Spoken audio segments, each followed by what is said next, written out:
집을 사는 것처럼 큰 투자를 할 때 대부분의 경우 대출은 필수적인데요. 신용 점수에 따라서 이 같은 상환 금액의 차이가 생깁니다. 이렇게 큰 차이를 만들기 때문에 신용 점수는 재테크의 기본이자 최고의 자산이라 불립니다. 그래서 오늘은 여러분들이 신용 점수라는 자산을 견고하게 만들고 관리할 수 있도록 7가지 방법을 알려드리려고 하는데요. 클릭 한 번으로 신용도를 최대 30점씩 2번 올릴 수 있는 꿀팁도 있으니 이미 아는 내용이 앞에 나오더라도 끝까지 보시는 것을 추천드립니다. 첫 번째는 신용카드 사용하기입니다. 신용카드 거래 기간이 길고 연체가 없을수록 신용에 높은 점수를 부여하는데요. 사용하고 있는 카드를 오래 사용할수록 더 효과적입니다. 여기서 주의하셔야 할 점이 4가지가 있습니다. 한도 높이기와 한도의 10%에서 15% 사이에서 지출하기, 신용카드 한 개에서 2개 사용하기, 일시불 이용하기인데요. 한도는 신용도에 따라 달라지지만 한도를 올릴 수 있다고 표시되어 있다면 그때 바로 올려두는 것이 좋습니다. 신용도가 올랐는데도 한도가 줄어드는 일이 발생하기도 하거든요.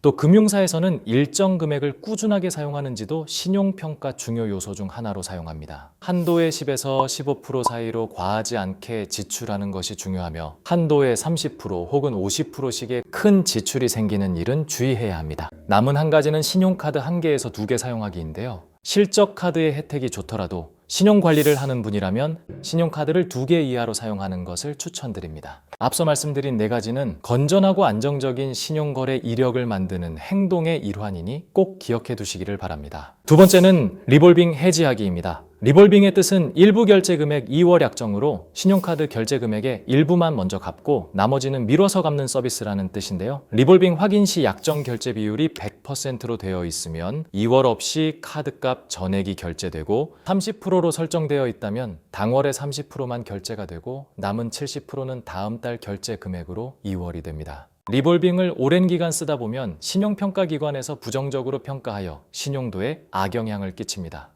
리볼빙을 아시는 분들은 리볼빙을 안 하는 걸 당연한 것으로 생각하실 수도 있는데 카드사의 광고 문구를 잘못 클릭하여 리볼빙을 체크하는 경우와 익숙하지 않은 단어라 별 생각 없이 리볼빙을 설정하고 까먹으신 분들이 꽤 있습니다. 이자율이 평균적으로 15%에서 18%이기 때문에 리볼빙 설정을 안 했다고 생각하시더라도 혹시 모르니 카드사 어플에서 꼭 한번 체크해 보는 것을 추천드립니다. 신용평가사 중 하나인 올크레딧에도 적혀 있듯이 체크카드 사용은 신용점수에 도움이 됩니다. 체크카드는 예금 계좌내 한정적인 금액을 사용하는 것이기 때문에 금융기관에서는 체크카드의 사용을 건전한 소비로 파악합니다. 여기서 중요한 것은 꾸준한 금액 사용과 정기적인 사용이죠. 월 10,000원에서 100,000원 정도면 충분합니다. 따로 금액을 카운팅하기 귀찮으신 분들은 교통카드를 체크카드로 사용하시면 아주 편한데요. 수도권에 계신 분들이라면 K패스 체크카드를 사용하여 신용도 관리와 최대 30%의 대중교통 할인까지 받아보는 것을 추천드립니다. 만약 자차를 사용하시는 분이라면 체크카드로 통신비 결제를 하는 것도 좋은 방법이죠. 네 번째는 주거래 은행 하나를 정해서 사용하기입니다. 주거래 은행을 정해서 지속적으로 사용하는 것과 그 은행의 예적금 상품을 이용하는 것은 신용평가에 좋은 영향을 줍니다. 앞에서 말씀드린 것처럼 안정적이고 지속적인 현금 흐름이 남기 때문이죠. 한 가지 꿀팁을 더 말씀드리자면 내가 정한 주거래 은행을 월급 통장으로 사용하면 나중에 그 은행에서 대출할 때 대출이자 감면 혜택을 받을 수도 있습니다. 참고로 월급 통장은 이미 있는 계좌로 신청만 하면 적용되니 이미 계좌가 있다면 추가로 개설하실 필요는 없습니다. 5번째는 대출 관련 꿀팁인데요. 대출을 받으면 신용도는 무조건 떨어지지만 어디서 받는지에 따라 신용도 하락의 폭이 달라지기 때문에 대출처 선택을 잘 해야 합니다. 선택에 따라 신용점수 회복에 있어서도 차이가 생기죠. 1금융권에서 받는 것이 무조건 좋고 어쩔 수 없을 때 2금융권을 선택해야 합니다. 또한 풀대출보다는 적당량의 대출이 신용도 감소폭이 낮죠. 대출을 캐피탈 같은 3금융권에서 받는 것은 추천드리지 않습니다. 같은 원리로 기대출이 있다면 낮은 금융권부터 갚아가는 것이 중요합니다. 또한 대출을 갖고 있을 때는 1년 이상 꾸준히 상환하는 것이 중요하며 원금의 50% 이상 상환을 했다면 신용에 가산점이 붙을 수 있습니다. 여기서 신용카드와 리볼빙 그리고 대출의 공통 주의사항이 있는데요. 바로 연체는 절대 하지 말 것입니다. 연체라는 단어를 절대 가볍게 보시면 안 됩니다. 단돈 1만 원이라도 연체하지 않는 것이 중요하며 연체 기록은 족쇄가 되어 단기 1년, 장기 5년까지 신용평가에 반영되고 신용도를 하락시키며 신용점수 회복을 어렵게 만듭니다.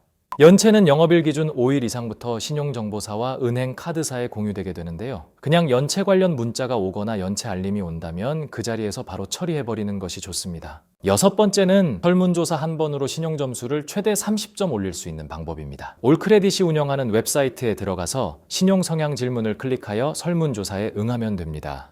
정보 등록부터 설문조사까지 총 5분 정도가 소요되는데요.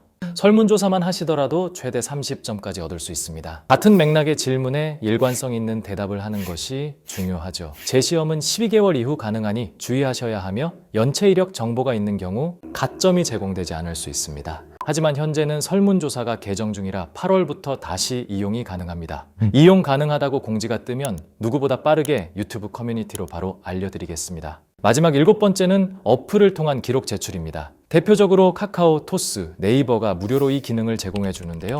핸드폰 요금과 공과금 등을 꾸준하게 낸 기록들을 기관에 전달하여 신용도를 올려줍니다. 많이 오르는 경우 최대 30점 정도를 기대할 수 있죠. 1, 2, 3번은 장기적인 플랜입니다. 이 루틴을 만드는 순간부터 신용점수가 매월마다 올라가죠. 월마다 변화가 천차만별이지만 확실한 것은 1년만 지켜보더라도 1억 원 이상의 가치가 생긴다는 것입니다.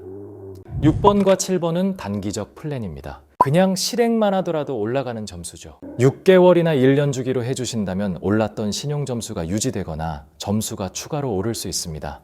주기적으로 신용점수를 체크하는 습관도 중요한데요.